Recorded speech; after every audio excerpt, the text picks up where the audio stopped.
या पेपरफुटी प्रकरणामध्ये आरोपी जो आहे शिवराज मोटेगावकर अत्यंत प्रोफेशनल पद्धतीने पेपरफुटीचं रॅकेट चालवत असल्याची माहिती आहे। पहिलं काम आणि मग पैसे या फॉर्म्युलावरती 5 लाखांपासून अगदी 30 लाखांपर्यंत डीलिंग होत असल्याचा तपास यंत्रणांचा दावा आहे। आता काही डॉक्टर पालक मुलाच्या प्रवेशासाठी ब्लँक चेक देखील द्यायला तयार असल्याची धक्कादायक माहिती समोर येते। लातूरमधील आरसीसी इन्स्टिट्यूटकडून आधी विद्यार्थ्यांची आर्थिक क्षमता तपासली जात होती असा आरोप आहे आणि यानंतर पालकांना संपर्क करून सिलेक्शनची गॅरंटी दिली जात असल्याची माहिती आहे। परीक्षेनंतर प्रश्नसंचातीलच प्रश्न पेपरमध्ये आल्याची खात्री झाल्यानंतरच मोठी रक्कम ट्रान्सफर केली जात होती असा दावा आहे। आता परीक्षेपूर्वी पालकांकडून टोकन मनी घेतलं जात होतं अशी माहिती आहे आणि अनेक डॉक्टरांची मुलं आरसीसी मध्ये शिकत असल्यामुळे काही डॉक्टर तपास यंत्रणांच्या रडारवरती आली आहेत। मुलं डॉक्टर व्हावीत यासाठी काही पालक कोणतीही रक्कम देण्यास तयार असल्याचं प्राथमिक तपासात समोर आलंय।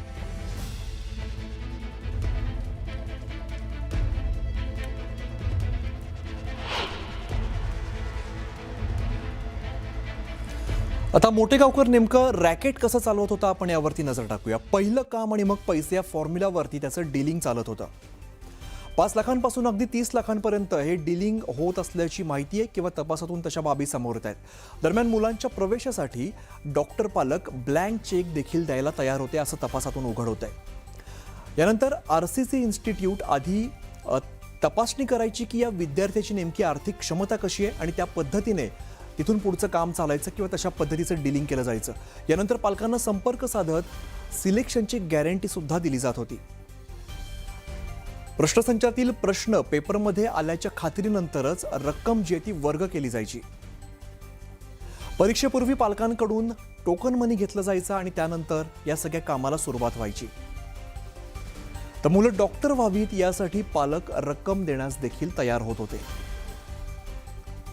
सन 2024ला लातूरमधून 24,496 विद्यार्थ्यांनी नीटची परीक्षा दिलेली आहे। यामध्ये 1,245 विद्यार्थ्यांना 600 पेक्षा अधिकचे गुण मिळालेत। 376 विद्यार्थ्यांना 650 पेक्षा अधिकचे गुण मिळालेले आहेत। 25 विद्यार्थ्यांना 700 पेक्षा जास्त गुण मिळाल्याची माहिती आहे। बघा, अत्यंत कठीण अशी परीक्षा असते आणि यामध्ये 5 विद्यार्थ्यांनी 710चा टप्पा देखील पार केलेला आहे।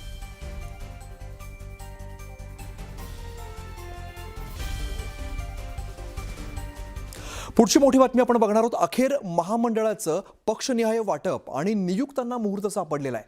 भाजप महायुतीच्या सरकारला 1.5 वर्ष उलटून गेल्यानंतर आता महायुतीमध्ये महामंडळ वाटपाच्या चर्चेला सुरुवात झाली आहे। पहिल्याच बैठकीत कोणत्या पक्षाला कोणत्या महामंडळाचं अध्यक्षपद किंवा संचालक पद हवी आहेत याची यादी तयार करण्याच्या सूचना देण्यात आलेल्या आहेत। यामध्ये महामंडळ आणि राज्यस्तरीय समित्यांमध्ये भाजप 48%, शिवसेना 29% आणि राष्ट्रवादी 23% पदं दिली जाणार आहेत। तर दुसरीकडे ज्या जिल्ह्यातील ज्या पक्षाचे पालकमंत्री त्या जिल्ह्यात त्याच पक्षाला समित्यांवरती 60% पदं मिळणार आहेत। इतर 2 मित्र पक्षांना 20% पदांचं वाटप केलं जाणार आहे। तर दर आठवड्याला महायुती मंत्री समन्वय समितीची बैठक पार पडणार आहे। दरम्यान राज्य पातळीवरती महायुतीचा 48-29-23चा हा जो पदवाटप फॉर्म्युला आहे तो बघायला मिळतोय। तर जिल्हा पातळीवरती 60-20-20 हा फॉर्म्युला फायनल करण्यात आला आहे।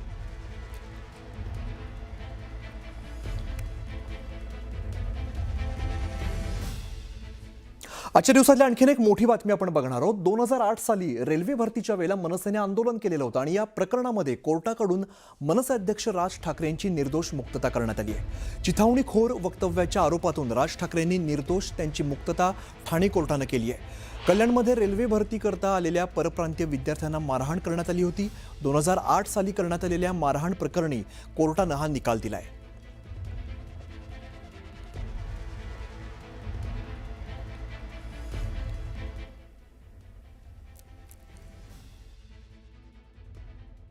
सरकार पक्षाने जो पुरावा दाखल केला किंवा कोर्टासमोर आणला त्या पुराव्यातनं आरोपी क्रमांक 1 ते 7 प्रत्यक्ष त्यावेळेला तिकडे हजर होते किंवा त्यांनी कोणालाही मारहाण केली किंवा ते मनसेचे कार्यकर्ते होते यातलं काहीही सरकार पक्षाला सिद्ध करता आलं नाही।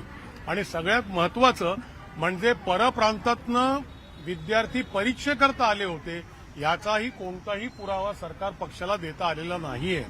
त्यामुळे राज ठाकरेंनी काही प्रक्षोभक भाषण केलं आणि त्याच्यामुळे पुढची घटना झाली याचाही कुठलाही संबंध सरकार पक्षाला दाखवता आलेला नाही.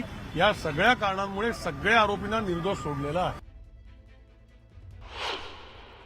बेसिकली जो एव्हिडन्स लीड करण्यात आला दॅट वॉज नॉट सफिशियंट. तो पुरावा जो होता तो सफिशियंट नव्हता. त्यामुळे फॉर वॉन्ट ऑफ एव्हिडन्स सगळ्यांची कोर्टाने मुक्तता करण्यात आलेली आहे.